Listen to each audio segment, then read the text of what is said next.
naadiga akhriska isdhexgalka iyo caawinta Soomaalida oo ka dhisan dalkan Faransiiska magaciisana la yiraahdo Alias ayaa soo qaban qaabiyay kulan diimeed ballaaran kaas oo lecture dhinacyo badan taabanaya uu kaga jeediyay aqoon-yahan ahna gudoomiyaha jaaliyadda gobolka Fondé ee dalkan Faransiiska aqoon-yahan Cabdiqaadir Axmed Muuse dhanka kale waxaa goobta ka hadlay xubno ka mid ah jaaliyadda Soomaalida dalkan Faransiiska iyo qaar ka mid ah culimada dalkan Faransiiska Soomaalida ku dhaqan hadaladoodiina waxaa ka mid ahaa sida tan waxay nooga yimi magaalada Laaqoosh isaga ayaan u deyn doonaa haddii ay ka dhigo lecture-kiisa waxaan si jecelahay inaan ka horeysiiyo Siciid Cabdi Aadan iyo Cabdi Naasir oo aan jecelahay inay kelmad iyo casharo muxaadarooyin ah waanooyin diiniya ay inoo magaranaysaa inoo galaan mawduuca muxaadaro ku saabsanaan doonto iyaga ayaa dooran doona intaas waa hordhac waxaan si jecelahay inaan intaaba ka horeysiiyo kelmadii ururka maadaama aan ku magacaabanahay mas-uulkii ururkee maanta munaasabadan soo qaban qaabiyey annagu waxaan u taaganahay isdhexgalka iyo wadajirka ummadeenna wax kasta oo bulshadeenu hore ugu marayso ama ay ku taaba qaadayso in aanu kaalin buuxda aanu ka noqono inaan noqono hormuudka oon shay wada joogta oo aan kala maqnayn magaalo wada fadhida oo aan kala fadhiyin magaalo wada shaqaysa oo aan kala shaqayn dad isku jeeda aan kala ujeedooyin lahayn kuwaasoo dhami waxa uu budigooda noqon doonaa marka kulamo sidan oo kale diiniya iyo aqoon-isweydaarsiya aynu isugu nimaadno intaas waa hordhac aan jecelahay inaan brief yar ka bixiyo ujeedooyinka Alias guud ahaan wax kasta oo ummadeena ay ku gaari karaan horumar iyo barwaaqo inaanu gacan ka geysano aan noqonona kuwa ugu horeeya ee taageera maadaama aan nahay dhalinyartii magaalada من يهد الله فهو المهتد ومن يضلل فلا هادي له وأشهد أن لا إله إلا الله وحده لا شريك له وأشهد أن محمدا عبده ورسوله أدى الأمانة وبلغ الرسالة ونصح الأمة وجاهد في الله حق جهاده حتى أتاه اليقين أما بعد فقد قال الله تعالى في محكم تنزيله وهو أصدق القائلين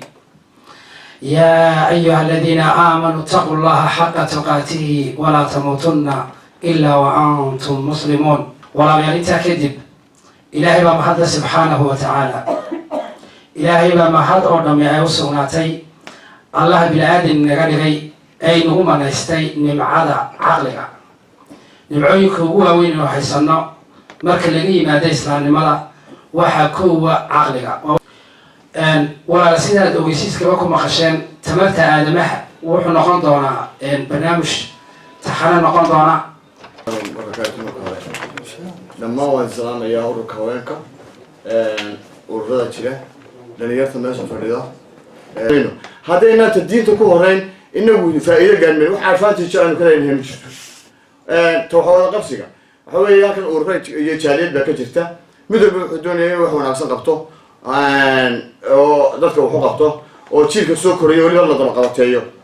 jiilka soo koreeyo la daba qabateeyo oo lagu daba qabateeyo wax wanaagsan dhito wanaagsan loo sii dhigo cilmiga maadiga iyo cilmiga diiniga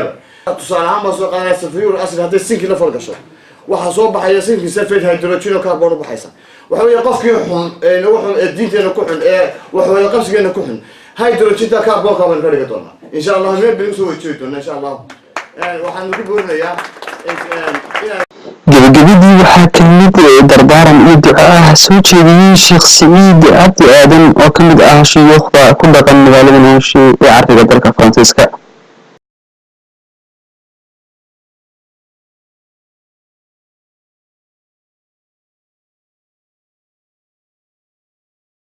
والله ما ركي أحكامتي إذا الخوارق وكذا نكسرنا يوم مرة دليل إنه حكي ما أدري لكن ممكن أصابر تلفت إيده وحماري وكرمت واحد عنده تبري مرة ولا أدري إنه برا أنا أركض شوية إما كجرم أيام ما أركض سردو قلبي بالهذا كده وحوي وهذا شيء يلوح عليه والله يسمعه كنت خير توافق بدي هاي يا رب الله بقصة الله خير كهواكر وهلون كنت ذا وأنا ديريي وحنسكوا سو ختمة يا إلهي سبحانه وتعالى حق هاي وافجه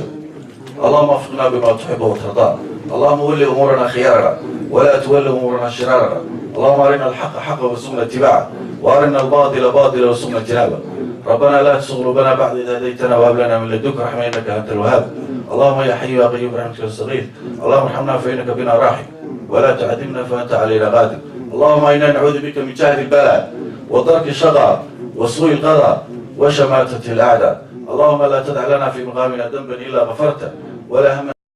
جمال عبد إبراهيم تلفزيون قرنك جمهورية الصوماليلاند باريس.